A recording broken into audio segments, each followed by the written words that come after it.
Hello, true crime fans, and welcome back to Crime 11. This is another deep dive, and today we're going to be talking about the Missoula Mauler. Missoula Mauler. Wayne Nance. Have you heard him? I have. Okay, cool. So this is going to be a really interesting one. Wayne Nance, he was a serial killer who terrorized Missoula, Montana for over a decade. And what's really interesting is that he was actually killed by one of his intended victims. Wow. Yeah. So we're going to kind of dive into his early life, the crimes that he committed, and ultimately how he met his end. So to get started, let's talk about Nance's early life. What was he like as a kid? Well, on the surface, he seemed like a pretty normal kid. You know, he grew up in Missoula, Montana. He did well in school, but there were definitely some signs, even early on, that something wasn't quite right. Yeah, like what kind of signs are we talking about? Well, even his friends and family noticed that he had this kind of dark side. There were stories about him boasting about wanting to commit murder before he even turned 19. Before he even turned 19? Yeah. And, then there's this really chilling detail about him branding himself with satanic symbols using a hot coat hanger. Whoa. That's pretty disturbing. Yeah, it really is. It suggests that there was a lot going on beneath the surface, Right. And, I mean, that begs the question, was he born with this darkness inside him, or was there something that happened that kind of triggered this violent turn? What do you think? That's a really good question. And I think it's one that, psychologists and criminologists have debated for a long time, this nature versus nurture thing.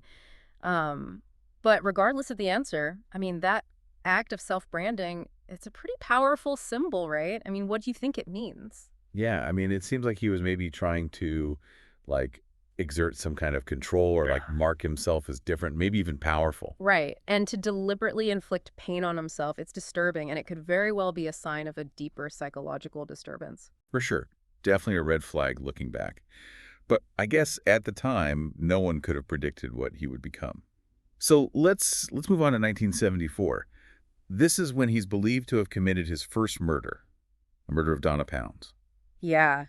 This case is really the beginning of Nance's, his reign of terror. Donna Pounds was found in her basement, shot multiple times.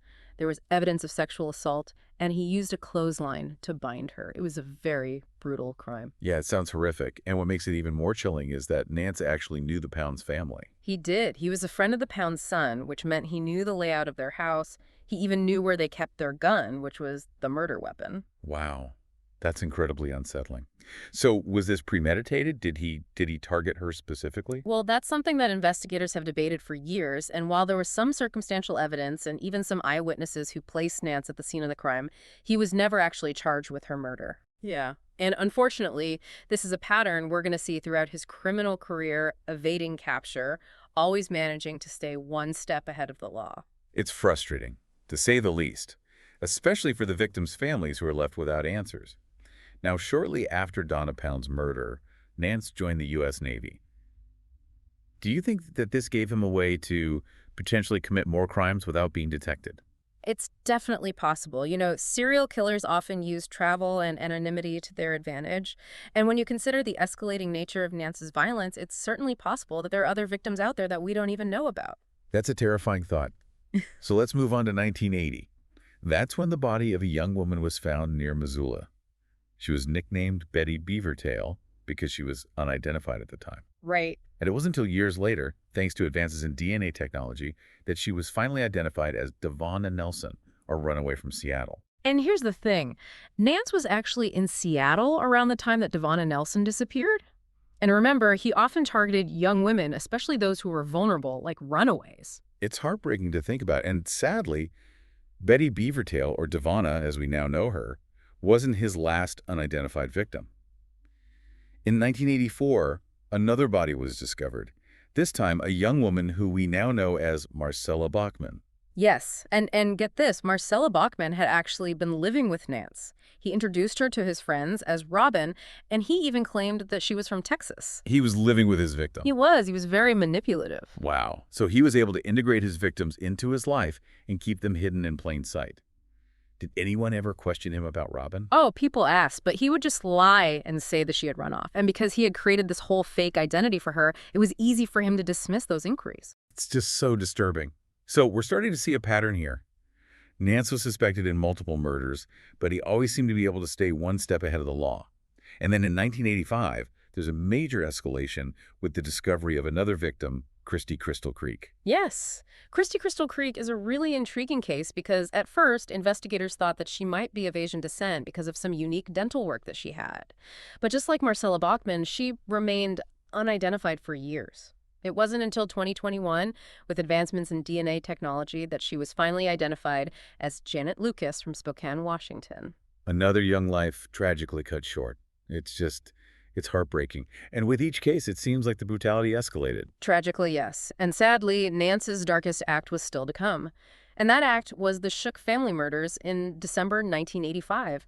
This wasn't just a single murder, this was a whole family, a home invasion. Yeah, a whole other level. A whole other level of premeditation, too, right? Like, he planned this. So what happened that night with the Shook family? Well, we know that Nance went to the Shook house late at night, armed with a knife, and went in, and he overpowered Michael Shook first, tied him up, and then fatally stabbed him. Oh, my gosh. Then he turned his attention to Teresa Shook. He tied her up, raped her, and then stabbed her to death as well. Just awful. Yeah. And what about their 4 young children? Where were they during all this? Well, he had locked all 4 kids in a room, separated them from the parents, and then, to cover his tracks, he tried to burn the house down. Oh, no. It's a horrifying detail. Did the kids survive? They did. That's the crazy part. The fire, he said, didn't fully ignite. It just kind of smoldered and created cyanide gas. Cyanide gas, that's deadly. Exactly. And so the kids, I mean, they were incredibly lucky that the gas knocked them unconscious before it could kill them. Wow. Neighbors saw the smoke, called the authorities, and they were able to get the kids out into the hospital. They survived. Just awful to think about what those kids went through. I mean, just waking up and finding out that both their parents are dead. Unimaginable trauma. And for Nance, it really is it's like a whole nother level of just depravity. Not just individuals now, but a whole family. And the fact that he could just go back to work like nothing happened. Right. It's chilling to think about that somebody like that can just blend in with society. A real reminder that evil can lurk anywhere. So a few months after the Shook family murders, Nance targeted another couple, Doug and Chris Wells. That's right, in September of '86. And this wasn't a random attack, was it? I mean, Doug Wells actually worked with Nance at Conlon's Furniture. He did. Nance was a delivery driver, and we know that Nance had fixated on Chris Wells. He'd been stalking her, taking pictures of her without her knowledge. Sounds premeditated. Oh, absolutely. He was planning this. And the fact that it was a colleague's wife is another layer to his psychology, right? Okay, so what happened that night at the Wells house? Well, similar to the Shooks, Nance went to the Wells house late at night. But this time, Doug Wells was home, and he confronted Nance as he was trying to break in. Nance attacked him, hit him with a blunt object, and then tied up both Doug and Chris. Oh, my gosh. He then took Doug down to the basement and stabbed him multiple times, leaving him for dead. Oh, no. Then took Chris upstairs to the bedroom. And, I mean, it's the same pattern, right? No doubt in my mind that he was going to do the same thing to her that he did to Teresa Shook. And this is when Doug Wells, even though he'd been stabbed, he manages to free himself. He does. Finds a rifle and goes back upstairs to confront Nance. Incredible act of courage, right? This guy's been stabbed, he's been beaten, but he's driven to protect his wife. So what happened? They struggled, shots were fired, and during the struggle, Nance was killed. Wow. Killed by his intended victim. By his intended victim. An incredible turn of events. It is, isn't it? I mean, killed by the man he was trying to kill. Amazing. Yeah. So after Nance was killed, the authorities went to his house, searched it. What did they find? They found a ton of evidence that connected him back to his previous crimes. They found items from the Shook family murders, including that elk statue that was stolen from their house. And remember those blood-stained underwear that were found back in '74 during the Donna Pounds case? Yeah.